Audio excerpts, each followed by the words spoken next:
Hola, buenas tardes. No sé si se escucha bien. ¿Sí? Ok. Bien, yo en realidad trabajo en el museo desde hace un año. Soy ingeniero agrónomo de profesión, fisiólogo vegetal, pero desde niño me han interesado los insectos. Tanto así que desde hace un tiempo hasta hoy me he dedicado a la taxonomía, al trabajo de describir nuevas especies. Y me especializo en Lepidoptera, y específicamente en microlepidópteros, pequeñas polillas.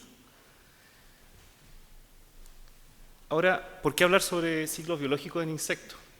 Cuando hablamos de ciclos biológicos en insectos es hablar de una sucesión de estados de desarrollo que parten desde la reproducción. Ahora, estos estados son morfológicamente distintos unos de otros y también pueden ser distintos en hábitos. Ahora, para pasar de un estado a otro ocurre un fenómeno conocido como metamorfosis, en donde se desarrollan nuevas estructuras. Al mirar este par de fotografías es difícil imaginar que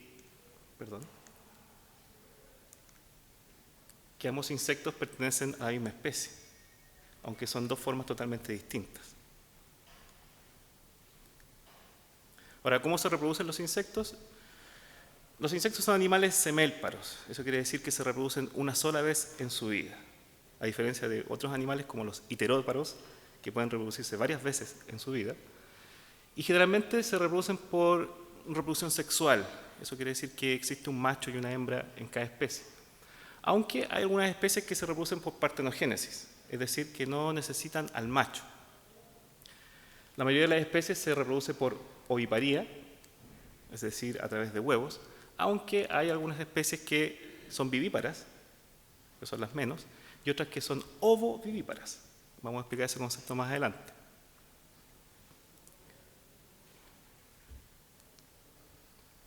Aquí un ejemplo típico de un insecto ovíparo, una tijereta, una madre cuidando sus huevos. En las tijeretas pasa algo bien particular, tienen características de insectos sociales, aunque no lo son.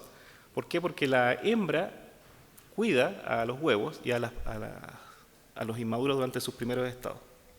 Pero esto no es común que ocurra en insectos.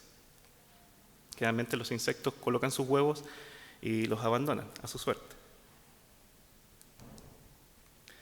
Aquí hay otro ejemplo, pero este caso es un caso de ovoviviparía.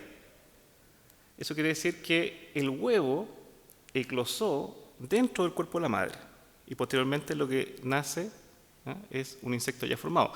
En este caso es del pulgón, en realidad todos los pulgones presentan este fenómeno, en donde las hembras desarrollan el huevo dentro de sus cuerpos y lo que nace es una ninfa, un pequeño pulgón ya totalmente desarrollado.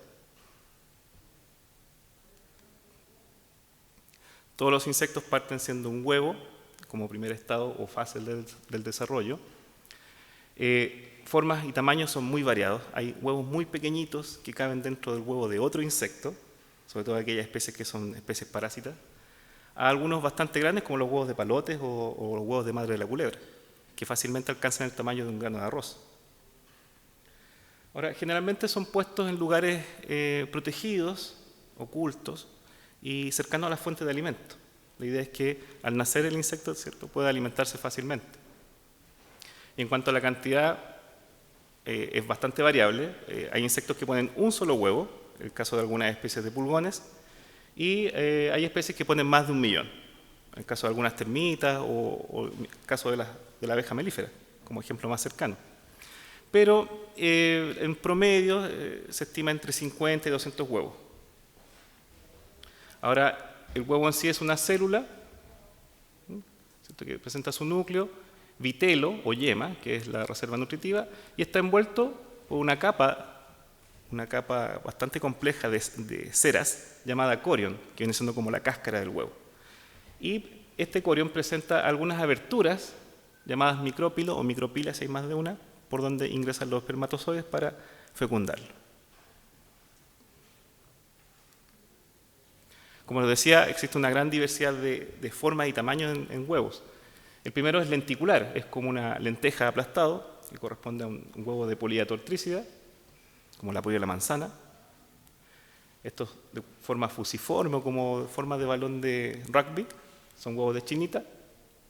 Esféricos, muchos lepidópteros, polillas grandes tienen huevos de forma esférica, algunos con forma cilíndrica o con forma de barril, como los huevos de algunas chinchas. Y pueden ser ubicados en forma aislada sobre el sustrato, como en este caso del único huevo que está puesto sobre esta valla de uva, es de una polilla de la uva, ¿ah? En masa, como los huevos de esta polilla nóctida. Pueden estar asociados a estructuras anexas, como estos filamentos que sostienen un huevo cada uno. Estos huevos corresponden a huevos de crisopa, no sé si ubican las crisopas, a las de encaje verde también les llaman. Y la idea es que las pequeñas larvas cuando nacen no se coman a sus hermanas. Esa es la idea del filamento. Y si la idea es proteger, también pueden los huevos recubrirse por alguna sustancia, ya sea cera o grasosa, para formar un saco llamado ooteca, que es una estructura que permite proteger los huevos. Y es el caso de algunos insectos como los mántidos y las baratas. Ahora, ¿qué es lo que nace del huevo? Mucha gente piensa que del huevo nace un insecto ya totalmente formado.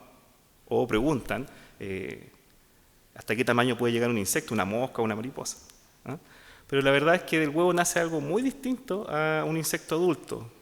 Algo muy distinto, por ejemplo, del huevo de una mosca nace algo muy distinto a una mosca. Ahora, dependiendo del grupo, del huevo puede nacer un juvenil, que es un estado inmaduro idéntico al adulto, salvo en el tamaño y en que no tiene en los órganos reproductores desarrollados. Puede nacer una ninfa, que es algo parecido a un adulto, y que gradualmente durante el desarrollo se va pareciendo al adulto. Y estas ninfas pueden ser terrestres o bien pueden ser acuáticas. Cuando son ninfas acuáticas las llamamos náyades. Náyade quiere decir hija del agua. O puede ser una ninfa terrestre o subterránea. A esas ninfas les llamamos gáyades. Gáyade significa hija de la tierra. Ahora, si nace algo completamente distinto al adulto, hablamos de una larva. Bueno, y para nacer, los insectos se valen de varias estrategias. Aquí mencionamos un par de ellas. Para romper el corion, esta cáscara que envuelve el huevo, que es un tanto dura, algunos insectos se valen de una estructura llamada ovirruptor. Este es el caso de un zocóptero, pariente de las chinches, que tiene en su cabeza una estructura en forma de serrucho y con esa puede abrir el corion. Lo más común, en el caso de los insectos que presentan larvas, es que la larva muerda con sus mandíbulas el corion y de esa manera puede liberarse. De aquí en adelante, los insectos que han nacido deben comenzar a incrementar su tamaño, deben empezar a crecer e ir desarrollando distintas estructuras, ir complejizándose en su morfología. Ahora, esto conlleva a un cambio de forma y es el fenómeno que conocemos como metamorfosis. Pero en los insectos hay un problema. Al igual que los demás artrópodos, presentan una estructura rígida que los cubre, que es su exoesqueleto. Estructura rígida que está formada a base de quitina. Ahora, este exoesqueleto, si bien le otorga numerosas ventajas a los insectos, les impide crecer. Por lo tanto, para crecer, un insecto debe mudar su exoesqueleto, debe cambiarlo por uno nuevo. Y en este proceso se conoce como proceso de la muda, y se da entre los distintos estados de desarrollo del insecto, o bien dentro de un mismo estado. Por ejemplo, una larva puede mudar su exoesqueleto y convertirse en una larva un poco más grande. Entonces, cuando hablamos de mudas dentro de un estado, cada uno de esas fases les llamamos subestados o instar. Ahora, el proceso de muda involucra varias fases que no vamos a entrar en detalle, pero sí podemos mencionar que ocurre una fase de apólisis, donde la cutícula o el exoesqueleto viejo se suelta del cuerpo. También hay una digestión del exoesqueleto viejo y parte de las materias que forman este exoesqueleto viejo son reabsorbidas y se forma un exoesqueleto nuevo. Y la ecdisis, cuando ya el insecto, ¿cierto?, rompe este exoesqueleto viejo para poder salir. Ahora, una vez que el insecto ha mudado, debe aprovechar para crecer. O sea, debe expandirse mediante movimientos musculares, mediante fluidos o aire, para poder expandir su exoesqueleto antes de que éste se endurezca. De lo contrario, queda atrapado en un exoesqueleto pequeño. Y el exoesqueleto viejo, que queda abandonado, le llamamos exuvio. Y generalmente nos permite discernir o saber qué insecto estuvo en ese lugar. En agricultura los exuvios son bastante importantes porque nos permiten determinar o diagnosticar qué plaga es la que está atacando el cultivo. Aquí hay un ejemplo bastante ilustrativo. Una tijereta blanca, no es una tijereta albina, sino que es una tijereta que recién ha mudado su exoesqueleto. Es una adulta que recién ha mudado, por lo tanto su exoesqueleto es blando y de una coloración bastante transparente, blanquecina. Entonces en ese momento esta tijereta debe aprovechar para expandirse y crecer. Luego el exoesqueleto se endurece y se torna una coloración oscura, debido a que se va depositando quitina. Cuando ocurre eso hablamos de esclerotización. Y acá un exuvio, un exoesqueleto abandonado de un matapiojo, una libélula.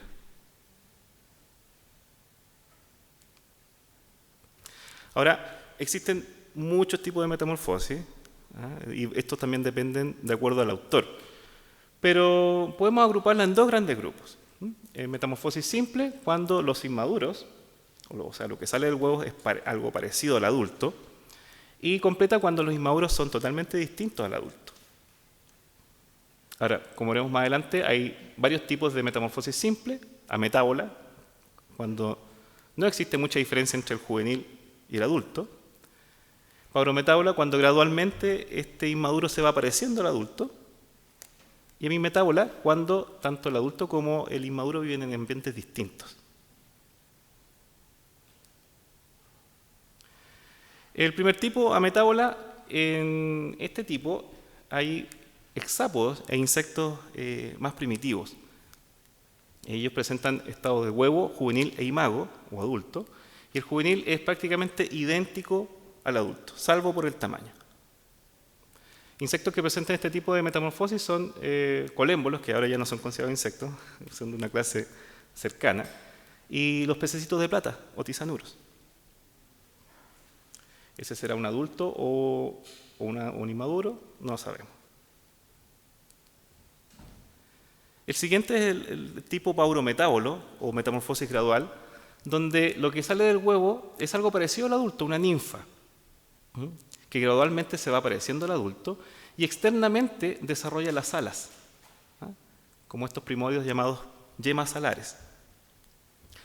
Ahora, tanto las ninfas como el adulto presentan las mismas piezas bucales, es decir, tienen la misma alimentación. Por lo tanto, también podemos encontrarlos en el mismo hábitat y presentan hábitos similares. Aquí algunos ejemplos. Saltamontes, adulto, una ninfa, muy similares morfológicamente, salvo en que la ninfa presenta yemas alares, no tiene alas desarrolladas, son primordios alares. Acá una tijereta europea y sus pequeñas ninfas neonatas, que recién han emergido. Tanto el adulto como las ninfas presentan estas estructuras llamadas cercos o pinzas. Otro par de ejemplos en Hemiptera, una chinche parda de los frutales, adulta, y sus pequeñas ninfas. Vemos que aquí hay ninfas de distintas edades. Esa está más desarrollada porque presenta yemas alares más grandes. Acá un langostino del manzano, adulto, y una ninfa, con sus respectivas yemas alares. Como ven, tanto adultos como ninfas tienen los mismos hábitos y están presentes en los mismos hábitats, lo que es muy importante a la hora de poder realizar algún tipo de control. para el caso de los insectos que tienen importancia agrícola. El tipo hemimetábolo es parecido al anterior, salvo en que las ninfas ya no viven en el mismo medio que el adulto, sino que se desarrollan en un medio distinto, en este caso el agua. Entonces lo que nace del huevo es una ninfa acuática llamada náyade, que se desarrolla, va creciendo hasta que se convierte en el adulto, típico de insectos como matapiojos, efímeras, plecópteros, entre otros. Aquí a modo de ilustración vemos el adulto, ¿cierto? Y la náyade o ninfa acuática. A algo se parece la ninfa al adulto, ¿no? Pero en este caso las piezas bucales son distintas. Y el último tipo, el más complejo, sería la metamorfosis completa o desarrollo holometábolo, en donde encontramos estados de huevo, larvas, la pupa y el adulto. Ahora, en este desarrollo, los estados activos son el adulto y las larvas. Son activos porque se desplazan, porque se alimentan activamente. Inactivos, externamente, huevo y pupa. Huevo y pupa no necesitan alimentarse. Por lo tanto, para los insectos que presentan esta metamorfosis les es ventajoso, porque les permite sobrevivir a periodos de condiciones adversas. Ahora, las larvas son generalmente mandibuladas, presentan mandíbula, algunas son masticadoras, mientras que los adultos presentan piezas bucales variables, va a depender del grupo al cual pertenezca el insecto. Aquí hay un ejemplo, el de la polilla de la vid, la Aloesia botrana, no sé si han oído hablar de ella. El adulto, huevos que son puestos sobre las bayas de la uva. La larva, ya es una larva bastante desarrollada en un estado más o menos de L4 o Instar 4, y la pupa. En Lepidoptero las pupas generalmente están envueltas en un capullo de seda, lo que les confiere una mayor protección. Ahora, este tipo de metamorfosis la presentan los insectos del grupo Endopterygota, por así decirlo, que son insectos que tienen un desarrollo de alas interno. No es posible ver externamente el desarrollo de las alas como ocurre en insectos que presentan ninfas. Ahora, presentan una gran variedad de larvas, lo que les ha permitido poder aprovechar distintos tipos de hábitat. Por ejemplo, aquí hay un par de larvas campodeiformes. Esta es de una chinita, esta es de una crisopa. Larvas campodeiformes son larvas planas, bastante activas con patas desarrolladas, generalmente depredadoras. Estas de acá son larvas eruciformes, larvas cilíndricas, que presentan falsas patas en el abdomen, típica de Lepidoptera y de algunas avispas. Acá, otro ejemplo, una escarabeiforme, que es una larva más bien gruesa, curva, con patas bien desarrolladas, un gusano alambre o una larva elateriforme, larvas más bien cilíndricas, y este par de larvas son larvas de tipo vermiforme, que no tienen patas. La de la izquierda, típica de moscas superiores, como la mosca común, en donde no es posible ver la cabeza. La segunda es de un coleóptero, del burrito de la vid. Las pupas también son variables. Existen diversos tipos de pupas, pero es interesante poder distinguir tres: la exarada, la obtecta y la coartada. Cuando hablamos de pupa exarada, nos referimos a pupas en donde es posible ver todos los apéndices del insecto. O sea, vale decir, es como si viéramos al insecto momificado. Es posible ver patas, alas, antenas, piezas bucales. Típica en insectos como avispas y escarabajos. La pupa obtecta permite ver solamente algunos apéndices, y estos apéndices están pegaditos al cuerpo, están fusionados al cuerpo. Y esta pupa es típica de los lepidópteros.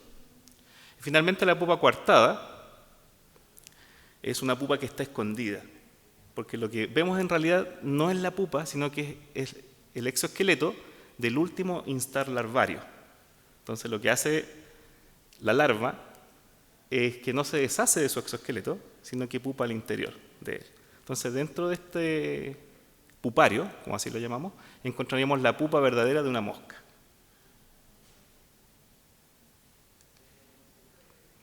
Ahora, lo que vimos anteriormente corresponden a los ejemplos típicos de metamorfosis, pero en biología, ¿cierto?, siempre hay excepciones a la regla y hay tipos o hay insectos que se escapan a esta clasificación. Vamos a revisar algunos ejemplos. No sé si conocen este insecto, este es un pilme, el pilme de la papa. Se llama así porque el adulto se come la hojita de las papas y si uno lo toca, emiten una secreción que produce ampollas. Así que no tomen el pilme de la papa. Este insecto, ahí vemos al adulto, presenta lo que se conoce como hipermetamorfosis. Eso quiere decir que presenta muchos estados distintos. En este caso, estados larvarios. Cuando nace, la larva es de tipo triangulina, que es como una campodiforme un poco más delgada. Luego se transforma en campodeiforme, como la larva de una chinita.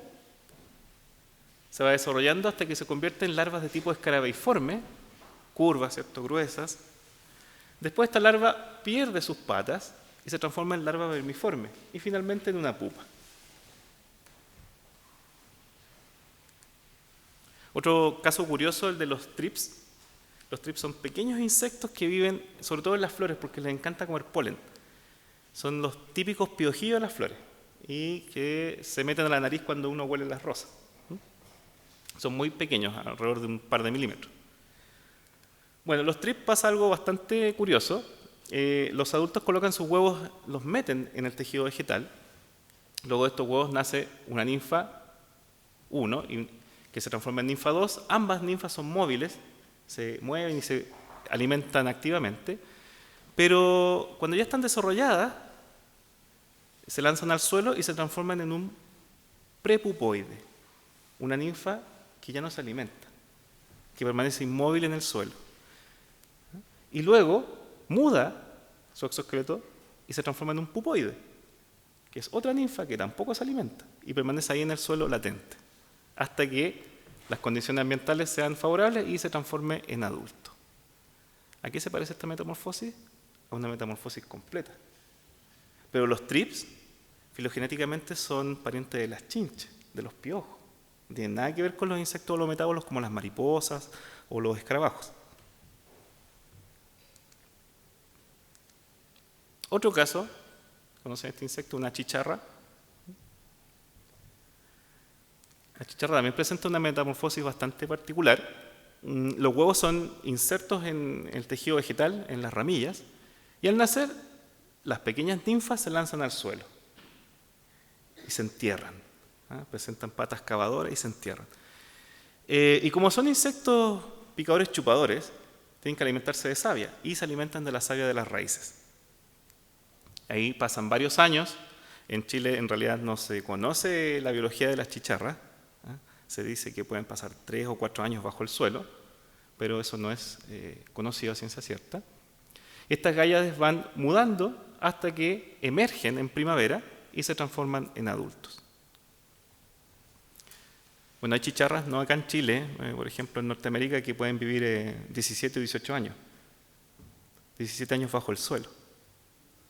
La chicharra periódica, por ejemplo, que vive 17 años. Y aparece cada 17 años, el adulto. Aquí vemos la ovipostura en una rama de limonero. El chicharro tiene un ovipositor fuerte, inserta los huevos en la ramilla. Y acá la ninfa completamente desarrollada, con sus respectivas yemas alares. Yo creo que todos han visto esta imagen en sus casas, una hoja de limonero o naranjo llena de algodón. En realidad esa algodonosidad corresponde a la excrescencia seria o cerosa, puedes decirlo, de un insecto que está chupando la savia, de una mosquita blanca. Las mosquitas blancas también son hemípteros, son parientes cercanos de las chicharras y presentan este ciclo. Del huevo nace una ninfa, común en los hemípteros, una ninfa móvil que se mueve en busca de alimento, bastante activa, pero cuando encuentra un lugar favorable, esa ninfa se pega al sustrato, puede ser una rama o una hoja, y ahí se queda. Se transforma en una ninfa sésil que sigue alimentándose, pero no se mueve. O sea, es parecido a una conchuela, a una escama. Luego se transforma en otra ninfa sésil y finalmente en una ninfa que ya no se alimenta y mucho menos se mueve, en un pupoide, para posteriormente transformarse en adulto. ¿Ven? También se parece a un ciclo holometábolo, a una metamorfosis completa, pero de un insecto que no está emparentado con ese tipo de desarrollo.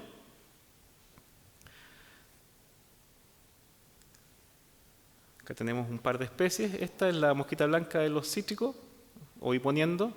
Es curioso, ellas colocan sus huevos siempre en forma circular, ¿eh?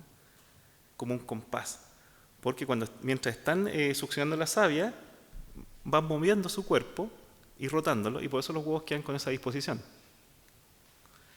Acá tenemos la mosquita blanca del quillay, recién emergiendo de sus pupoides.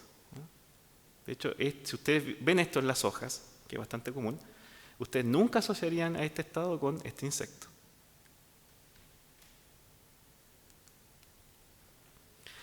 En Cocoidea, que es un grupo bastante particular de insectos, también ocurre algo bastante curioso. Cocoidea incluye insectos hemípteros, o sea, son picadores, chupadores, que se alimentan de savia, que no parecen insectos. Y este grupo incluye chanchitos blancos, conchuelas y escamas. O sea, a simple vista no parecen insectos. Ahora, estos insectos, aparte de presentar algunas especies partenogénesis, o sea, no necesitan el macho, presentan una metamorfosis bastante particular. Los huevos generalmente quedan bajo el cuerpo o el caparazón de la hembra. Cuando nacen los huevos, salen estas pequeñas ninfas móviles debajo del caparazón de la madre, ¿no? Y se mueven a lugares más propicios para alimentarse, vale decir, a ramas u hojas jóvenes. Cuando encuentran un lugar adecuado, se establecen ahí y se transforman en sésiles. Vale decir, ya no se mueven. Siguen alimentándose, siguen desarrollándose como ninfas sésiles, y si el insecto es hembra, se queda en el lugar y se transforma en una hembra adulta. Pero si es macho, debajo del caparazón, el insecto se transforma en un pupoide y luego en un macho alado. O sea, además, este tipo de insectos presenta un dimorfismo, donde el macho es cientos de veces más pequeño que la hembra. Acá tenemos un ejemplo, la escama de San José, donde vemos ninfas en distintos estados. Una hembra adulta, debajo de su caparazón va saliendo ninfas pequeñas, móviles, y acá tenemos machos. Los pulgones también presentan un desarrollo extraño. En primer lugar, presentan partenogénesis y ovoviviparía, es decir, no necesitan al macho para reproducirse, ¿ya? Y las hembras paren ninfas ya formadas. Presentan muchas generaciones anuales, el número de generaciones va a depender del clima y del hospedero y de la especie de pulgón. Lo que sí podemos asegurar que en una planta, si uno encuentra una colonia de pulgones, uno puede asegurar que son todas hembras, todas originadas partenogenéticamente. Y lo que les mencioné, los pulgones presentan un ciclo anual con varias generaciones. Estas generaciones se van sucediendo unas a otras y dependen del tipo de hospedero. Hay un hospedero invernal, que generalmente es un árbol, y un hospedero estival, que es una hierba. Cuando uno ve pulgones alados, generalmente lo asocia a un macho, pero en realidad son hembras, que la única función que tienen es dispersarse. Porque recordemos que estos insectos se reproducen por partenogénesis, no necesitan al macho. Entonces, en esta colonia, todo lo que vemos son hembras. Las aladas, ¿cierto? Las ápteras, estas ninfitas que todas deben ser hijas de ella, exuvios, y también hay ninfas que están desarrollando alas, como esa, presenta yemas alares. Las aladas tienen la función de ir colonizando nuevos hospederos, nuevas plantas. No me voy a detener mucho en esto, el control hormonal que está relacionado a la metamorfosis. eso sí podemos mencionar que intervienen algunas hormonas. Esto es mucho más complejo de lo que parece porque todavía no se conoce cabalmente cuáles son los mecanismos que están implicados. Se sabe que hay células neurosecretoras en el cerebro y en el sistema nervioso central que producen algunas hormonas, como la protoracicotrópica, la de la eclosión y el bursicón. Ya vamos a ver para qué funciona cada una. Las glándulas protorácicas producen ecdisona, que es la hormona de la muda. Hay algunas glándulas como el corpora cardíaca que almacenan hormonas y otra como el corpora lata que produce una hormona llamada hormona juvenil.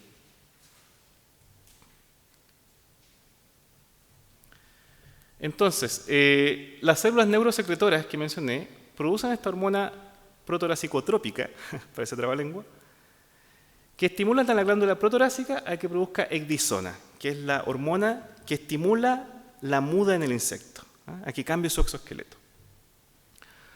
Por otro lado, el corpora lata produce hormona juvenil, y la hormona juvenil lo que hace es mantener al insecto como un inmaduro. O sea, tienen efecto antagonista estas dos hormonas. Ahora, altos niveles de hormona juvenil mantienen al insecto en estado inmaduro, por ejemplo, como larva o como ninfa. Cuando se producen incrementos de la hormona de la muda, la ecdisona, se produce el cambio de estado o subestado. Vale decir, altos niveles de hormona juvenil, tenemos una larva, pero cuando aumenta la ecdisona, la larva muda y se convierte en una larva un poco más desarrollada, un poco más avanzada. Pero cuando ya no hay hormona juvenil, o disminuye sus niveles en realidad, la ecdisona estimula a la larva que se transforma en pupa. Y cuando definitivamente ya no hay hormona juvenil, la ecdisona estimula a la pupa a que se transforme en adulto. Aquí también lo podemos apreciar en esta gráfica, en el desarrollo de una polilla, donde el paso o la muda entre un estado y otro está precedido por altos niveles de ecdisona, la hormona de la muda, de larva a larva y de larva a pupa. Bien, ahora, ¿qué aplicación puede tener este tipo de conocimiento? Ahora, para el caso del control de las plagas, conocer los ciclos biológicos permite determinar qué estados son susceptibles para controlar y cuáles son los resistentes. Y también los hábitos de los distintos estados. Esta es la polilla de la manzana atacando un membrillo. En ese estado imposible poder controlarla o eliminarla. Lo que debemos hacer es controlar huevos y larvas en primer instar, larvas recién nacidas. O por ejemplo acá, no podemos controlar estas escamas porque tienen ese caparazón que las protege, pero sí podemos controlar las pequeñas ninfas que nacen bajo el caparazón. Ahora, cada estado de una plaga debe ser controlada de manera específica. Ya sabemos que las ninfas podemos controlarlas igual que los adultos porque las ninfas viven en el mismo lugar y tienen los mismos hábitos que los adultos. Pero las larvas requieren un control generalmente distinto al adulto. Ejemplo, tenemos al burrito de la vid, un escarabajo que consume hojas de parra. Se puede controlar con insecticida aplicado a la parra, pero la larva se alimenta de las raíces, es una larva subterránea. No podemos llegar con insecticida a ella. Lo que podemos hacer es hacer control biológico con hongos o nemátodos. Y por último, conociendo cómo funcionan estos mecanismos hormonales, podemos desarrollar estrategias biorracionales. Eso quiere decir que sean ambientalmente amigables. Y eso ha favorecido el desarrollo de inhibidores de la síntesis de quitina, que son sustancias que inhiben la formación de quitina durante el proceso de la muda, y por lo tanto el insecto muda de una manera inadecuada, se deshidrata y muere, o bien sustancias que imitan la acción de la hormona juvenil, y al aplicarlo sobre el insecto, inhiben que el insecto pueda transformarse en un adulto. Imitadores de la hormona juvenil tenemos varios: metopreno, hidropreno, equinopreno, fenoxicar, entre otros. Y como ven, su estructura es bastante similar a la hormona juvenil que se encuentra en los insectos. Bien, y para terminar, algunas consideraciones. El presentar distintos estados de desarrollo en los insectos ha permitido diversificar la explotación del hábitat y ampliar los nichos que ocupa cada especie. Puede resultar ventajoso bajo determinadas circunstancias. Permite evitar competencia. Por ejemplo, lo que consume una mariposa es distinto a lo que consume una larva. O bien soportar condiciones adversas. Huevos y pupas, por ejemplo, pueden sobrevivir al invierno. Y el conocimiento de los ciclos biológicos permite elaborar estrategias de control que apuntan a cada estado de desarrollo y el desarrollo de medidas específicas biorracionales, o sea, ambientalmente amigables. Gracias.